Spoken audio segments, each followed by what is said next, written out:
السلام عليكم ورحمة الله وبركاته. الحمد لله وكفى وسلام على عباده الذين اصطفى.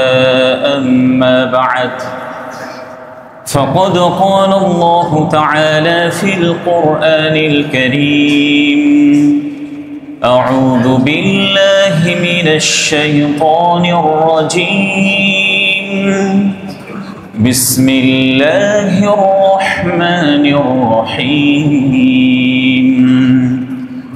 واتل عليهم نبأ ابني آدم بالحق إذ قربا قربانا فتقبل من أحدهما ولم يتقبل من الآخر قال لأقتلنك قال إنما يتقبل الله من المتقين.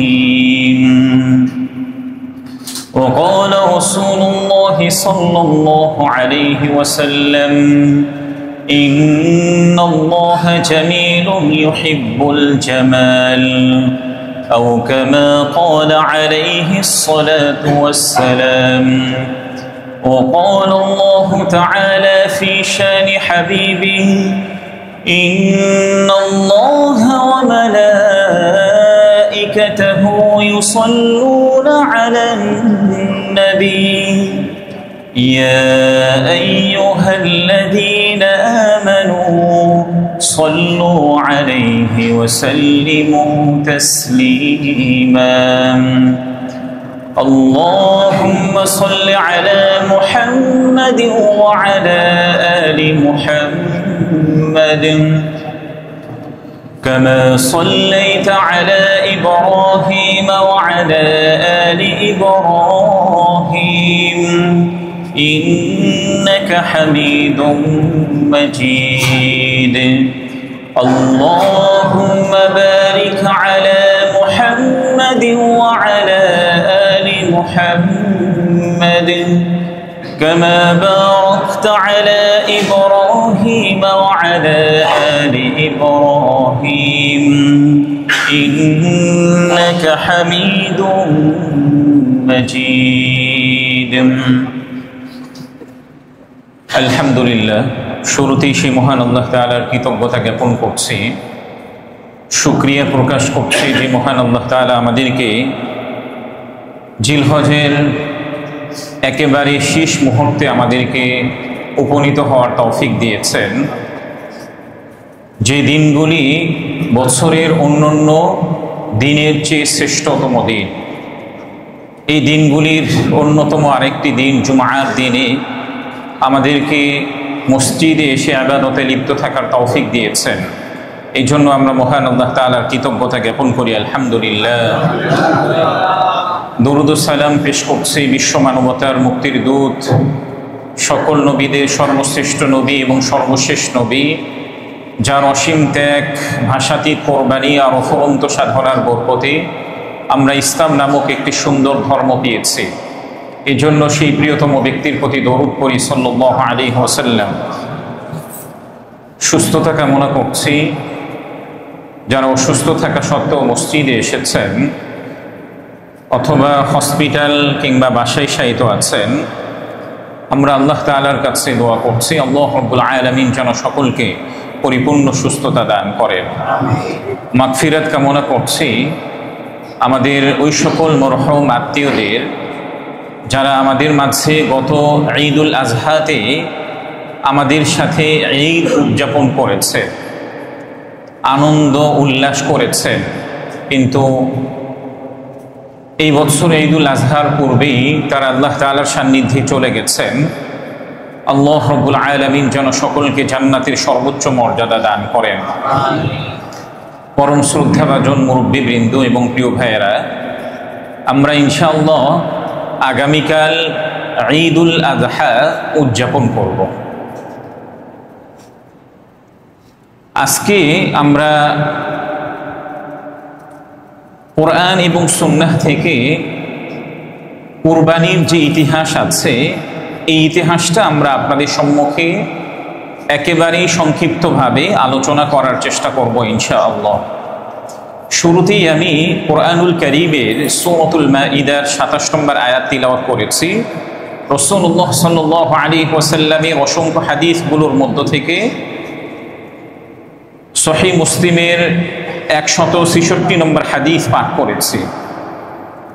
আল্লাহ রাব্বুল আলামিন প্রিয় নবীজি সাল্লাল্লাহু আলাইহি ওয়াসাল্লামকে লক্ষ্য করে বলেছেন, যেটি কোরআনুল কারীমের সূরাতুল মাঈদার এই আয়াতের মধ্যে বিষয়গুলি বর্ণিত হয়েছে। আল্লাহ তাআলা বলেছেন, উতলু আলাইহিম নাবা বানি আদম বিল হক। হে নবী, আপনি উম্মতদের কাছে স্পষ্টভাবে বলে দিন হযরত আদমের ২ সন্তানের বৃত্তান্ত আপনি উম্মতদের কাছে স্পষ্টভাবে বলে দিন। কে কাকে বলছেন? আল্লাহ তাআলা প্রিয় নবীজিকে বলছেন যে আপনি আদমের যে ২ সন্তানের যে একটা ঘটনা ঘটেছে এই ঘটনাটি আপনি উম্মতদের কাছে স্পষ্টভাবে বলে দিন। যখন ইয করবা কুরবানান, যখন আদমের ২ সন্তান, কি নাম? হাবিল এবং কাবিল। কে কাকে হত্যা করেছিলেন বলতে পারবেন? কাবিল কাকে হত্যা করেছিলেন? হাবিলকে হত্যা করেছিলেন। হ্যাঁ, মাশাআল্লাহ, মনে আছে। যখন ২ ভাই কুরবানি করেছিলেন, ২ ভাইয়ের মধ্য থেকে একজনের কুরবানি কবুল হয়েছিল, আরেকজনের কুরবানি কবুল হয় নাই। তখন এক ভাই অপর ভাইকে বলেছিলেন, ক্বালা লা আকুতুলান্নাক, অবশ্যই আমি তোমাকে হত্যা করব। তখন অপর ভাই বলেছিলেন, তুমি যদি আমাকে হত্যা করো আমি তোমার কোনো ধরনের কোনো ক্ষতি করব না, তবে জেনে রাখো নিশ্চয়ই কুরবানিটা যারা পৃথিবীর মধ্যে মুত্তাকি আছে, পরহেজগার ব্যক্তি আছে, নেককার আছে, তাদের কুরবানি একমাত্র কবুল করে থাকে। সুবহানাল্লাহ। সেই ঘটনাটি মূলত কি ছিল? হযরত আদম আলাইহিস সালাতু ওয়াস সালাম এই পৃথিবীর মধ্যে সর্বপ্রথম মানুষ হিসাবে আল্লাহ তাআলা হযরত আদমকে সর্বাগ্রে তিনি সৃষ্টি করেছেন। হযরত আদম আলাইহিস সালাতু ওয়াস সালামকে সৃষ্টি করার পরে তিনি তার একজন সঙ্গিনী অনুভব করলেন, নিজেকে একা একা মনে করতে লাগলেন। নিজেকে একা একা মনে করার কারণে আল্লাহ তাআলা তার একাকিত্ব দূর করার জন্য, এবং এটাও অনেক বড় একটা রহস্য, তার প্রিয়তমা স্ত্রীর গর্ভ থেকেই এই পৃথিবীর মধ্যে একটা মানব জাতির সূচনা করার জন্য আল্লাহ তাআলা মা হাওয়াকে সৃষ্টি করলেন। মা হাওয়া সৃষ্টি হওয়ার পরে আল্লাহ তাআলা তাদের গর্ভ থেকে, মা হাওয়ার গর্ভ থেকে প্রতি বছর যমজ সন্তান হতে থাকে। প্রত্যেক বছর একজন ছেলে এবং একজন মেয়ে সন্তান এই পৃথিবীতে আসতে থাকে, এবং এটা যমজ। আরেক বছর একজন ছেলে আরেকজন মেয়ে পৃথিবীতে আসতে থাকে। হযরত আদম আলাইহিস সালাতু ওয়াস সালামের শরীয়তে একটা বিষয় ছিল, একজন সহোদর আরেকজন সহোদরকে বিয়ে করতে পারবে না, অর্থাৎ ভাই বোন বিয়ে করতে পারবে না। তখন হযরত আদম আলাইহিস সালাতু ওয়াস সালাম আল্লাহ তাআলার পক্ষ থেকে তিনি নির্দেশ প্রাপ্ত হলেন, এই বছর যারা জন্মগ্রহণ করেছে পরবর্তী বছর যারা জন্মগ্রহণ করবে তাদেরকে বিয়ে করতে পারবে। অর্থাৎ এই বছরের ছেলে পরবর্তী বছরের মেয়েকে বিয়ে করতে পারবে, আর এই বছরের মেয়ে পরবর্তী বছরের ছেলেকে বিয়ে করতে পারবে। এই বিধানটা হযরত আদম আলাইহিস সালাতু ওয়াস সালাম আল্লাহ তাআলার পক্ষ থেকেই তিনি নির্দেশ প্রাপ্ত ছিলেন। এই বিষয়টি তিনি তার সন্তানদের মাঝে প্রচার করে দিলেন যে তোমরা নিজেরাও বিবাহ বন্ধনে আবদ্ধ হতে পারবে, তবে এভাবে সিস্টেমটা আল্লাহ তাআলা তোমাদের মধ্যে প্রয়োগ করে দিয়েছেন। যে বছর কাবিল জন্মগ্রহণ করেছিলেন সেই বছরই হযরত আদম আলাইহিস সালাতু ওয়াস সালামের আরেকজন কন্যা সন্তান আকলিমা জন্মগ্রহণ করেছিলেন। এই আকলিমা ছিলেন সুন্দরী একজন নারী। আর যে বছর হাবিল জন্মগ্রহণ করেছিলেন ওই বছর মা হাওয়ার গর্ভ থেকে আরেকজন নারী পৃথিবীতে এসেছিলেন, কিন্তু তিনি আকলিমার মতো ততটা সুন্দরী ছিলেন না। হযরত আদম আলাইহিস সালাতু ওয়াস সালামের শরীয়তে যেহেতু পরস্পরে নিজেরা বিবাহ বন্ধনে আবদ্ধ হতে পারবে না, এই জন্য কাবিলের জন্য বিধান আরোপ করা হয়েছিল হাবিলের সাথে যে কন্যা সন্তান জন্মগ্রহণ করেছে কাবিল তাকে বিয়ে করতে পারবে, আর কাবিলের সাথে যে কন্যা সন্তান পৃথিবীতে এসেছে এটা হাবিল বিয়ে করবে। এই বিধানটি কাবিল শোনার পরে হযরত আদম আলাইহিস সালাতু ওয়াস সালামের কথা, অর্থাৎ আল্লাহ তাআলার পক্ষ থেকে যে শরীয়ত ছিল, যে নির্দেশনা ছিল, এটা কাবিলের পছন্দ হয়নি। তিনি চাইলেন যে আমার সঙ্গে যে যমজ কন্যা সন্তান জন্মগ্রহণ করেছে, অর্থাৎ আকলিমা যেহেতু সে অন্যের চেয়ে বেশি সুন্দরী, আমি আকলিমাকেই বিয়ে করব। হযরত আদম আলাইহিস সালাতু ওয়াস সালাম বললেন, না, তুমি আকলিমাকে বিয়ে করতে পারবে না। এখন যদি বিয়ে করতেই চাও তাহলে তোমরা একটা কাজ করো, আল্লাহ তাআলার কাছে তোমরা কুরবানি করো, যার কুরবানি কবুল হবে মূলত সেই আকলিমাকে বিয়ে করবে। কাবিল ছিলেন, সে শস্য ক্ষেত খামারের অভ্যস্ত ছিলেন, সেখান থেকে সে কোনো একটা শস্য ক্ষেত আল্লাহ তাআলার রাস্তায় কুরবানি করলেন। আর এদিকে হাবিল সে উত্তম পশু লালন পালন করতেন। এই পশুগুলোর মধ্য থেকে সবচেয়ে উত্তম পশুটা তিনি আল্লাহ তাআলার জন্য কুরবানি করার জন্য প্রিপারেশন নিতে লাগলেন।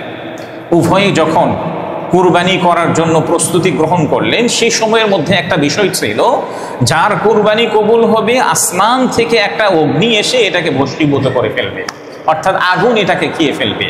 আর যার কুরবানি কবুল করা হবে না তারটা যেভাবে ছিল এভাবেই থাকবে। এই শরিয়াটা, অর্থাৎ হযরত আদম আলাইহিস সালাতু ওয়াস সালাম পর্যন্ত, দীর্ঘদিন পর্যন্ত এই বিধানটাই সামাজিকভাবে প্রচলিত ছিল। যার কুরবানিটি কবুল করা হতো আসমান থেকে একটা অগ্নি এসে এটাকে খেয়ে ফেলতো, আর যার কুরবানি কবুল করা হতো না, এটা আসমান থেকে ওই অগ্নি এসে তার কুরবানিটি খেয়ে ফেলা হতো না।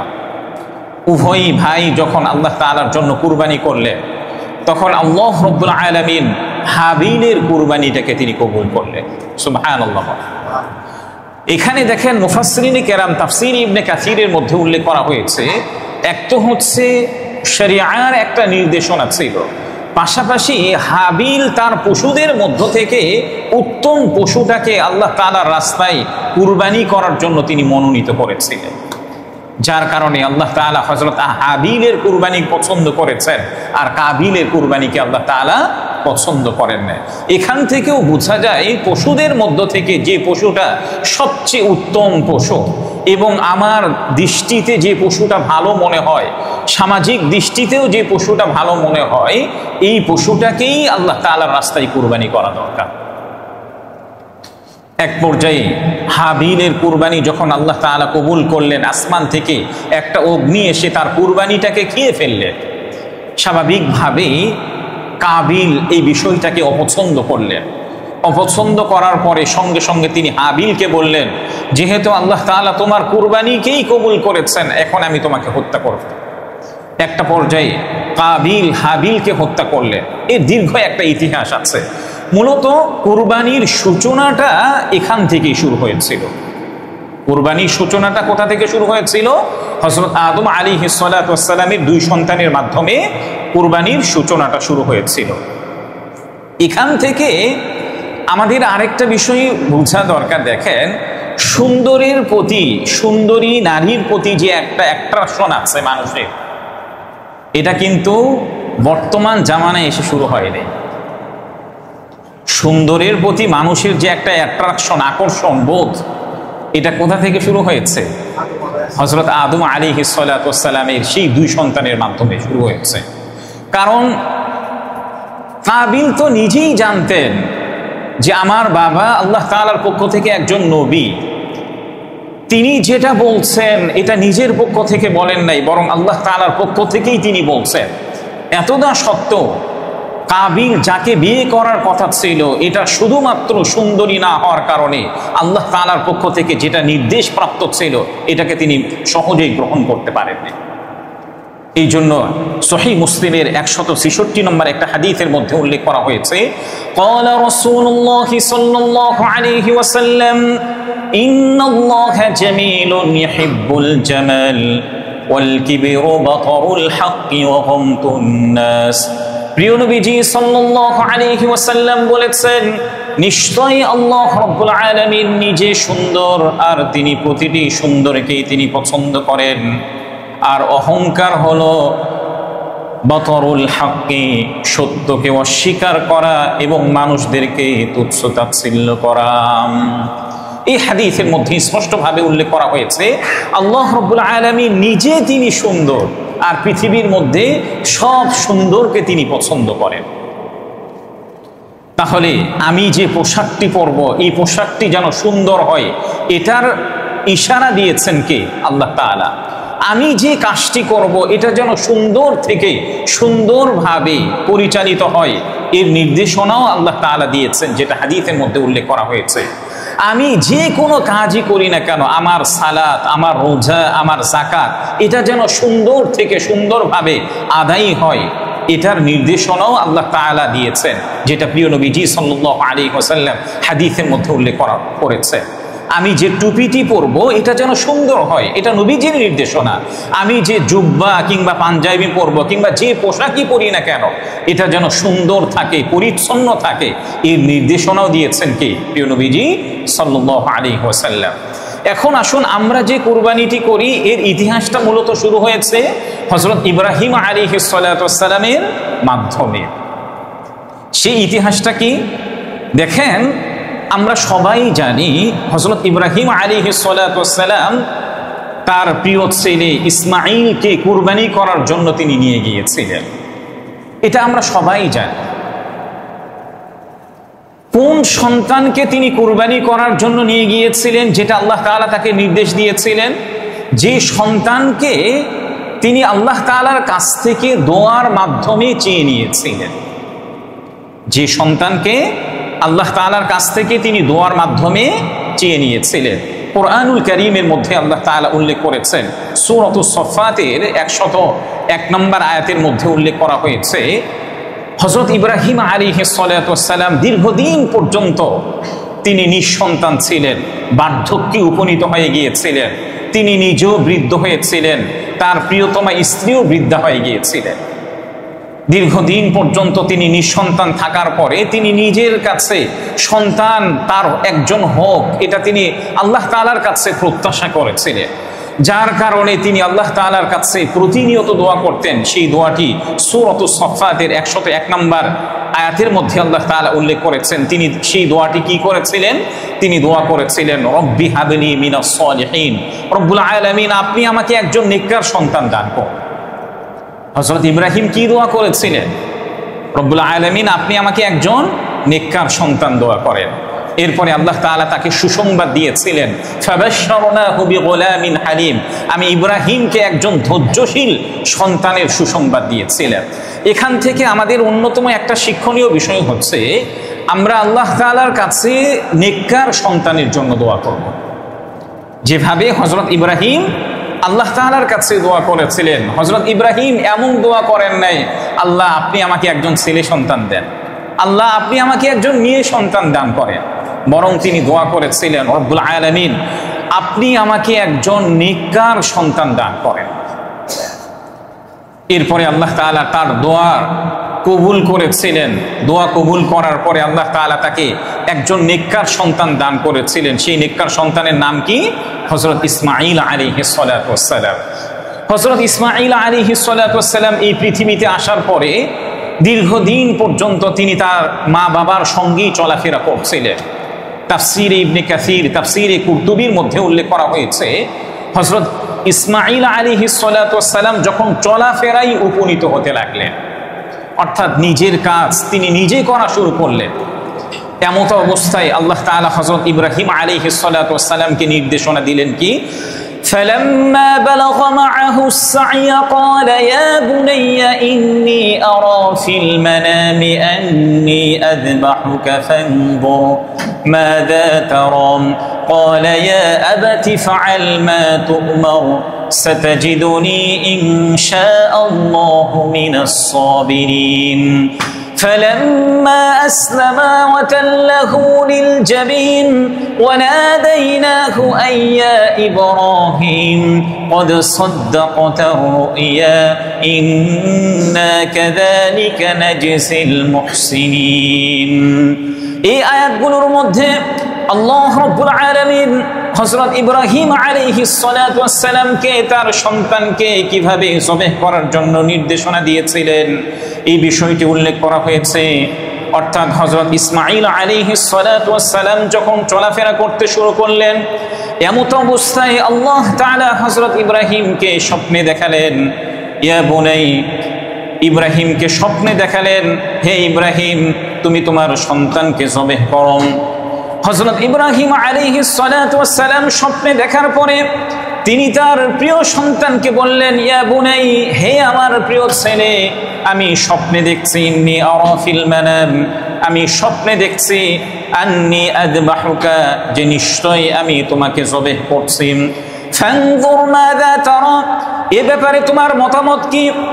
এই কথা শোনার পরে হযরত ইসমাঈল আলাইহিস সালাতু ওয়াস সালাম তার প্রিয় বাবাকে বললেন, ক্বালা ইয়া আবাতি ফাআল মা তু'মার, হে আমার প্রিয় বাবা, আল্লাহ রাব্বুল আলামিন আপনাকে যেভাবে দিক নির্দেশনা দিয়েছেন সেভাবেই আপনি আপনার নির্দেশনা পালন করুন। সাতাজিদুনি ইনশাআল্লাহু মিনাস সাবিরিন, শীঘ্রই আপনি আমাকে ধৈর্যশীল ব্যক্তিদের অন্তর্ভুক্ত পাবেন।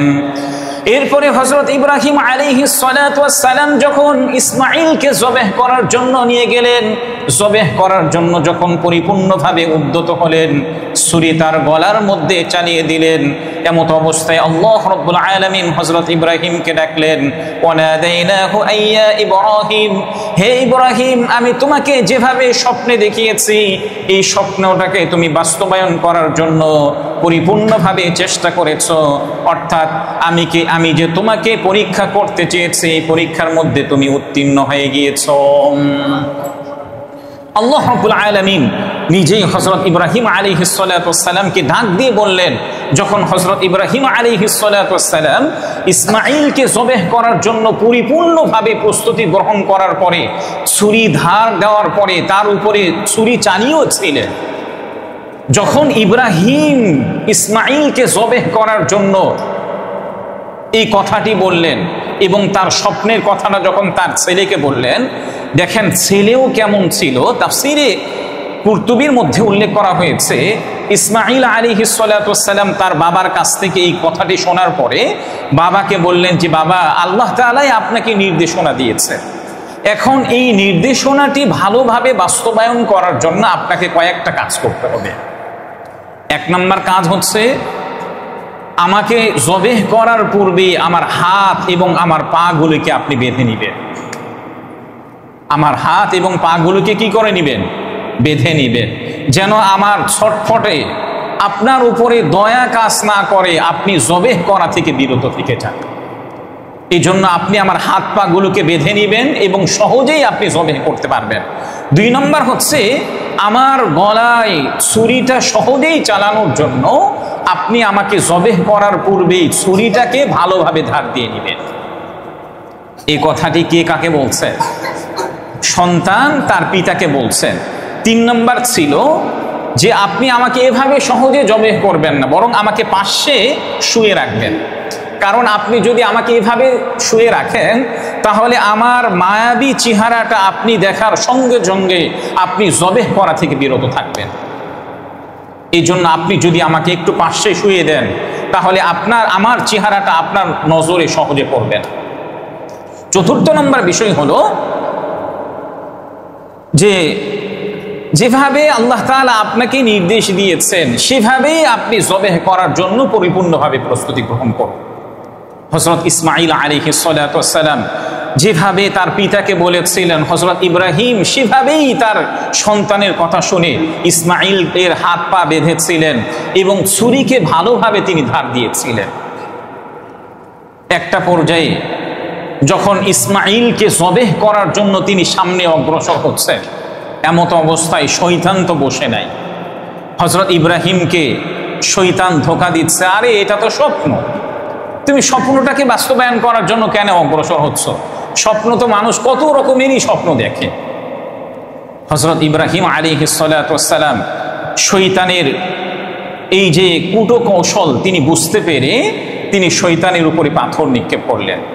একটু যাওয়ার পরে শয়তান আবারও তাকে বাধা দিলেন, আর এই স্বপ্নে মানুষ তো কত কিছুই দেখে, আপনি নিজের প্রিয় সন্তানকে কেন জবেহ করার জন্য নিয়ে যাচ্ছেন? আপনি তো অন্য কিছুকেই জবেহ করেন। এভাবে শয়তান হযরত ইব্রাহিম আলাইহিস সালাতু ওয়াস সালামকে 3 বার বাধা দিয়েছিলেন। এই যে হাজিরা মিনাতে গিয়ে আজকে তারা মিনায় কঙ্কর নিক্ষেপ করবেন, আজকে ফার্স্ট দিন।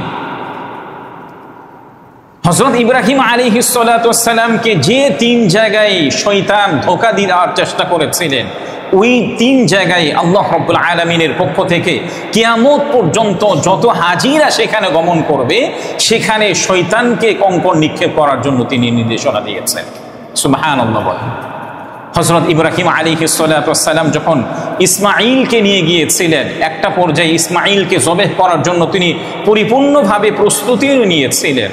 পরিপূর্ণভাবে প্রস্তুতি নেওয়ার পরে যখন তিনি ছুরিটা চালিয়েছিলেন, এমত অবস্থায় আল্লাহ তাআলা তাকে ডাকলেন এবং হযরত ইসমাইলের পরিবর্তে জান্নাত থেকে জবেহ করার জন্য একটা দুম্বা পাঠিয়ে দিয়েছিলেন।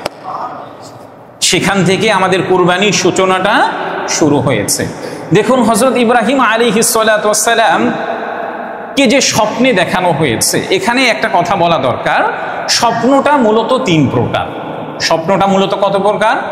3 প্রকার। 1 নম্বর স্বপ্ন হচ্ছে খেয়ালি, মানুষ যেটা জাগ্রত থাকা অবস্থায় যে কাজটা করে, যে কাজটা নিয়ে ভাবে, রাত্রে ঘুমানোর পরে ওই স্বপ্নটাই সে দেখে, এটাকে বলা হয় খেয়ালি স্বপ্ন। 2 নম্বর স্বপ্ন হচ্ছে শয়তানি। আপনি রাত্রে ঘুমিয়েছেন কিংবা দিনের বেলা ঘুমিয়েছেন, শয়তান আপনাকে এমন এমন স্বপ্নে দেখায়, এমন স্বপ্নে দেখাবে, আরে তুমি তো নামাজ পড়তে পড়তে তোমার কপাল একেবারে কালো করে ফেলছো, আর নামাজ পড়ার দরকার নেই। আরে জীবনে তো অনেক কুরবানি করছো, এবারে না মাজারে একটা কুরবানি করে ফেলো। ইসলাম বিরোধী যে সকল নির্দেশনাগুলি আছে কিংবা শিরকি যে সকল কর্মকাণ্ড আছে, এগুলি শয়তান প্রতিনিয়ত মানুষদেরকে দেখাতে থাকে। 3 নম্বর স্বপ্ন হচ্ছে সত্য স্বপ্ন, যে স্বপ্নগুলি আল্লাহ রাব্বুল আলামিন পৃথিবীর মধ্যে আল্লাহ তাআলা যাদেরকে নবী এবং রসুল হিসাবে মনোনীত করেছেন, তাদেরকে তিনি প্রতিনিয়ত দেখাতে থাকেন। এই স্বপ্নটাকে বলা হয় রহমানি স্বপ্ন। এবং পৃথিবীর মধ্যে যত নবী রসুল্লাহ যত ধরনের স্বপ্নে দেখেছেন, চাই সেটা দিনের বেলা হোক, চাই সেটা রাতের বেলা হোক, এটা 100% সত্য স্বপ্ন হয়ে থাকে। নবী রসুলদের যে স্বপ্নগুলি কি, এটা 100% সত্য স্বপ্ন হয়ে থাকে। এই জন্য হযরত ইব্রাহিম আলাইহিস সালাতু ওয়াস সালামকে যে স্বপ্নটা দেখানো হয়েছে, মূলত এই স্বপ্নটাও কি সত্য স্বপ্ন। আল্লাহ রাব্বুল আলামিন আমাদের সবাইকে ইব্রাহিমী চেতনায় উজ্জীবিত হয়ে কুরবানির যে ইতিহাসের সূচনা হয়েছিল হযরত আদম আলাইহিস সালাতু ওয়াস সালামের মাধ্যমে, এবং আমরা যে কুরবানিটি করি হযরত ইসমাঈল আলাইহিস সালাতু ওয়াস সালাম, হযরত ইব্রাহিম আলাইহিস সালাতু ওয়াস সালাম তো এমন একজন নবী ছিলেন যে আল্লাহ তাআলা এত বড় বড় পরীক্ষা তার মাধ্যমে করে নিয়েছেন। আমরা তো অনেক সময় একটু আমাদেরকে আল্লাহ তাআলা পরীক্ষা নিচ্ছেন, আমরা ঘাবড়িয়ে যাই, আমরা পিছনে সরে আসি, আল্লাহ তাআলার প্রতি আমরা অমুখাপেক্ষী হয়ে যাই। হযরত ইব্রাহিম আলাইহিস সালাতু ওয়াস সালাম আল্লাহ তাআলার একজন জলিলুল কদর, মর্যাদা সম্পন্ন একজন নবী এবং রসুল ছিলেন। এতটা সত্য, মাঝে মাঝে তার কাছ থেকে আল্লাহ তাআলা এত বড় বড় পরীক্ষা নিয়েছেন যে আল্লাহ তাআলা অন্যান্য নবী রসুলদের কাছ থেকে নেননি। ফার্স্ট পরীক্ষা তো ছিল নমরুদ, তাকে বড় একটা অগ্নিকাণ্ডে নিক্ষেপ করেছিলেন। সেকেন্ড যে পরীক্ষাটা ছিল, তার স্ত্রীকে সেই সময়ে মিশরের একজন জালেম বাদশা খারাপভাবে স্পর্শ করতে চেয়েছিলেন, এটা থেকেও আল্লাহ তাআলা তাকে মুক্তি দিয়েছিলেন। 3 নম্বর পরীক্ষা ছিল হযরত ইব্রাহিম ইসমাইল হওয়ার পরে আল্লাহ তাআলার পক্ষ থেকে তাকে একটা নির্জন বাসভূমিতে রেখে দেওয়ার জন্য আল্লাহ তাআলা নির্দেশ দিয়েছিলেন। 4র্থ নম্বর পরীক্ষা যেটা ছিল ইসমাইলকে জবেহ করার। এত এত পরীক্ষা আল্লাহ তাআলা তার করিয়েছেন। প্রত্যেকটা পরীক্ষায় হযরত ইব্রাহিম আলাইহিস সালাতু ওয়াস সালাম আল্লাহ তাআলার রহমতে উত্তীর্ণ হয়েছে। এই যে কুরবানির সূচনা, ইব্রাহিমের অন্যতম একটা চেতনা, এই চেতনাটা যদি আমাদের মধ্যে কাজ করে, শুধু এই কুরবানিটি নয়, বরং আল্লাহ তাআলা আমাদেরকে যত ধরনের পরীক্ষা করবেন, হযরত ইব্রাহিমের পরীক্ষাগুলির কথা যদি আমাদের সম্মুখে থাকে, তাহলে আল্লাহ তাআলার পক্ষ থেকে যত ধরনের পরীক্ষা আমাদের কাছে আসবে, প্রত্যেকটা পরীক্ষা ইনশাআল্লাহ আমরা উত্তীর্ণ হব। আল্লাহ তাআলা আমাদের সবাইকে জীবনের প্রতিটি বিপদে, জীবনের প্রতিটি পরীক্ষায় ধৈর্যশীল হওয়ার তৌফিক দান করেন।